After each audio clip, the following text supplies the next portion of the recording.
The Partnership for Public Service has announced the winners of this year's Service to America medals.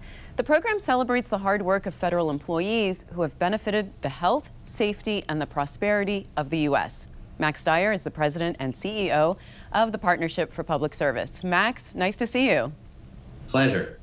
So the Sammies, as they're called, are considered like the Oscars of federal service. Tell me about this award and what kind of work that you're looking to recognize. Great. So they're the Samuel J. Heyman Service to America medals, and I think they're better than the Oscars because these are actually people that fundamentally have improved the lives of Americans in dramatic ways. And we started this program at the very first year of the organization. This is our 20th anniversary. So it's the 20th anniversary of the Sammies themselves. And what we recognized was that we needed to recognize extraordinary service in our government if we wanted to have the kind of public service that is necessary to deal with the problems in the world. So our basic theory was and is that you are going to get a better government if you honor and recognize the great things that are occurring. No organization gets better if all you do is kick it. You need to treat the people well, and this is the way to do it. So who are some of the standout winners for you? Like what are some of the things that they accomplished? Well, it really is an extraordinary range of amazing people. We are obviously still dealing with a pandemic. Many Americans have had vaccines. Many more still need to do it. We would not have the vaccines that we're using right now without Doctors Corbett and Graham's work from the NIH. They built upon 40 years of work that was done at NIH, and essentially in the course of just a few days, designed the vaccines that then got tested and that are being used across this country and the world. I mean, hard to imagine a sort of more impactful contribution to our society than the work of those two federal employees of the year. Evan Quirrell is the career achievement winner.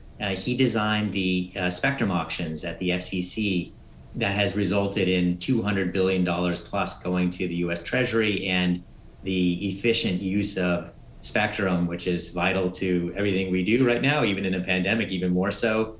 Unbelievable contribution. So we spoke to him actually on this program, Mr. Quirrell.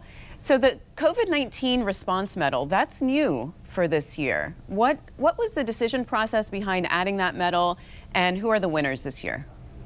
Sure. So our view, again, is that we want to recognize the amazing public servants who are doing something that's meaningful to the public. And that changes from time to time. After 9/11, we actually had a 9/11 medal because there were so many federal employees that were so fundamental in our response to that catastrophe. And same thing here. We realized that there was no more important challenge we faced as a nation than the pandemic. So let's make sure we are specifically calling out the amazing achievements of people who are responding to that. And in this instance, we have a team of NIH scientists who are ensuring that we have adequate and effective testing of vaccines for diverse communities, a recognition that we need to be able to ensure that the vaccine works for everybody. And to do that, we have to test diverse participants in the different studies. And so it really is an extraordinary group of people across the board. You look at them and you're like, wow, we are lucky as a country to have these people, and we need to make sure we're recognizing them here and now and ensuring that there's a next generation of public servants coming after them. The Spirit of Service Award is going to Laureen Powell-Jobs this year. What is that award, and what is she being recognized for?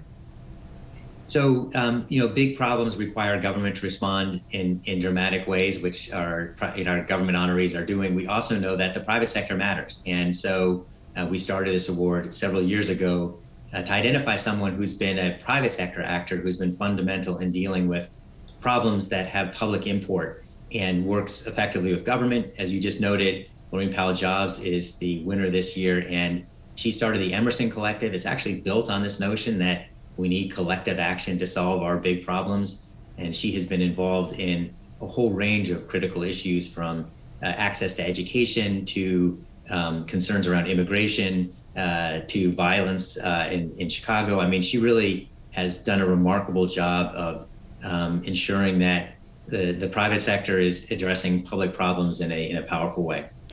Max, I wonder what's the most important thing you want people to know who might not be government employees about the service that federal employees provide to the nation?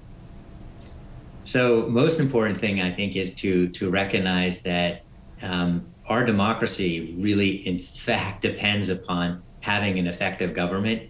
And an effective government means great public servants. It's about people. It's not about buildings.